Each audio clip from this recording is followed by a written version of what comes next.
Hello, my name is Darryl Heisey. I'm the Veteran Service Officer for Kootenai County, Idaho. We are located here in Post Falls off of Spokane Street and Railroad Avenue.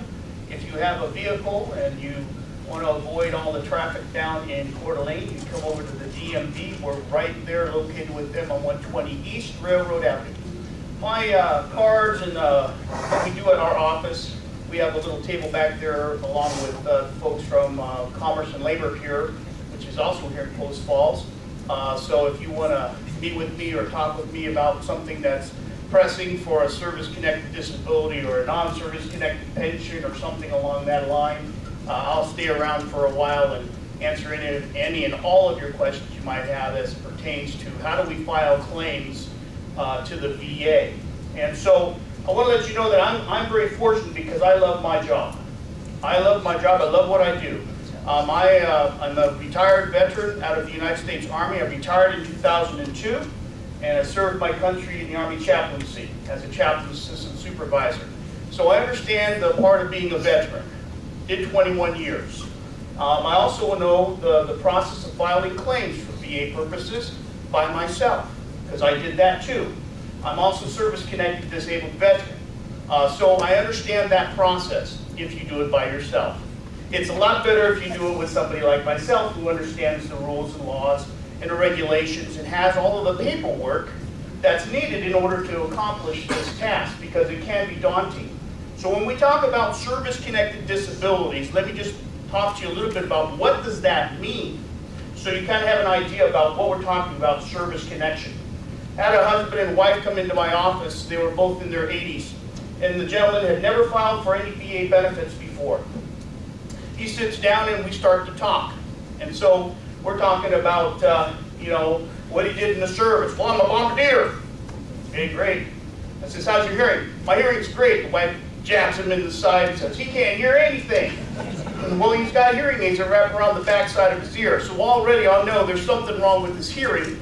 He's a bombardier. He's been in these what do you call them? B-27s? B-29s? T-33s, you name them all these jets and everything else. And here's he's in this aircraft with over 56 combat missions. 50 caliber machine guns are everywhere, going off, and he's dropping bombs, doing his part. And he's doing this over and over and over. And I finally say, well, potentially you might have a hearing loss that you can file a claim for VA purposes. So that's something we might look at as a service-connected disability. And oh, by the way, that ringing, that rushing, that clicking, or that ticking in your ear is called tinnitus. And that might also be associated with some sort of acoustic trauma. So you might want to file a claim on that as well. And he's looking at me, well, how do I do that? So that's why you're here. So we're talking about service connection. We're also talking about things where you were actually injured in service as well as a result of a direct injury. Like you were playing football for the team, or playing softball, or you were a boxer and you injured your knee, or you hurt your elbow, or something to that effect. Now, the VA also is going to look at evidence. Evidence is what wins claims, not just because you say so.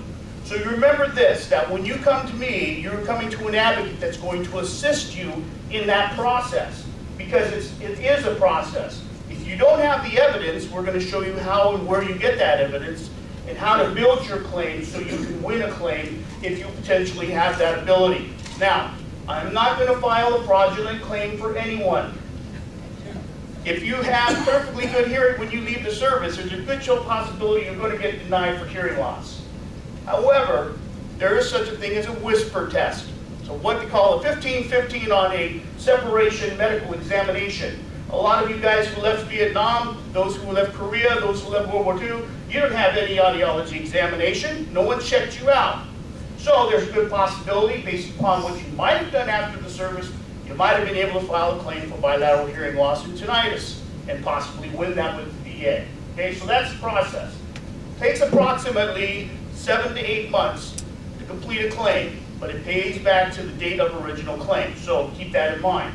Let's talk a little bit about the non-service connected pension, because that really is kind of what the audience we're talking about is people who, how do I pay for this long-term care?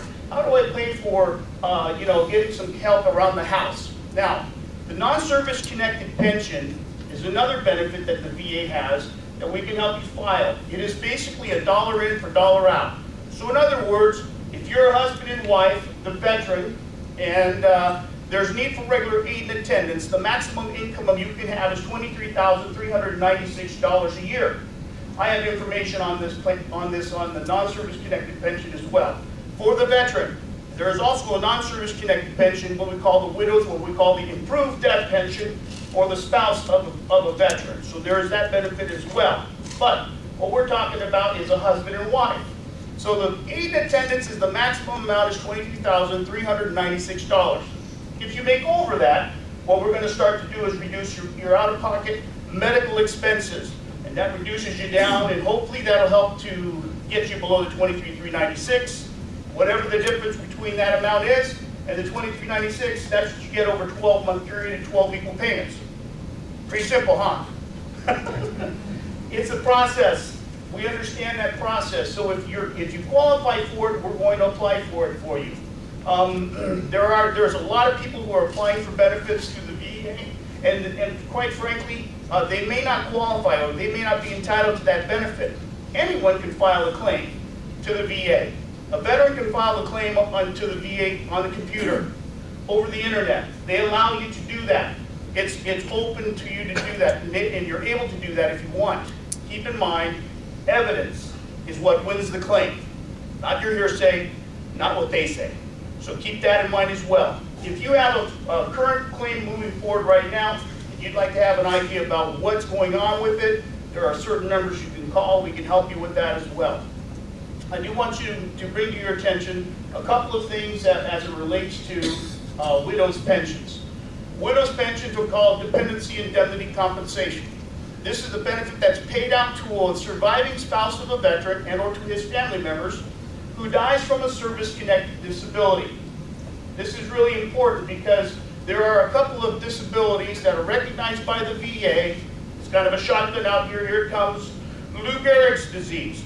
Lou Gehrig's disease, if a veteran served 90 days or more honorable service in any branch of the service, his or her spouse, surviving spouse, and that person died from that potential for that surviving spouse to file what we call a service-connected cause of death dependency indemnity compensation claim.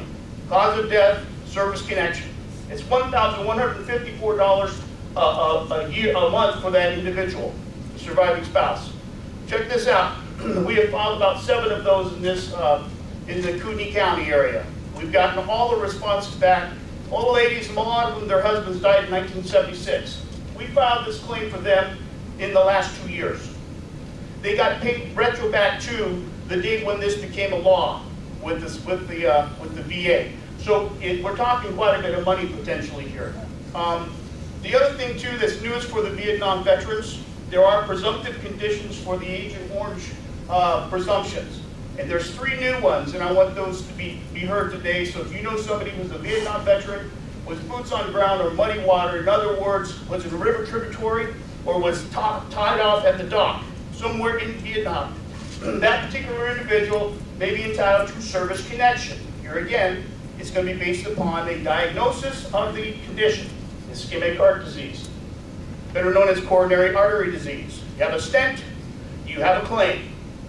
You have a problem with the coronary, or you have ischemic heart disease, the VA will recognize that. Here again, a diagnosis. Parkinson's disease is another one, and hairy cell leukemia. Those are the 3 newest ones. If you want to know what those presumptive conditions are, we do have it on our website, and I can also talk to you about it later on after we're done.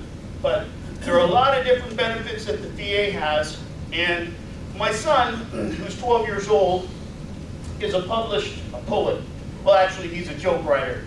And my son Joshua told me this joke a couple years ago, and he's published actually. He says, "Dad, what do you call people who are I'm going to forget it, who are experts in keeping things fresh? What do you call people who are experts in keeping things fresh?" And I thought, I don't know, Josh, what? He says, "We call them professionals." You need to have a professional help you. with VA benefits. And all these people up here, obviously we're here, we want to help you. I'm sure you have lots of questions. So at the end of this, don't leave. If you have a question that needs to be answered, and one of these people can answer it for you, there are people in the back room there on those at the tables. If you're talking about looking for work, need a job, you see Brandia, a couple other folks are back there that are from the VA. Tap those folks. Get some information from them. Every day you should learn something new, right? I make a habit of it. Hopefully you learn something today. God bless.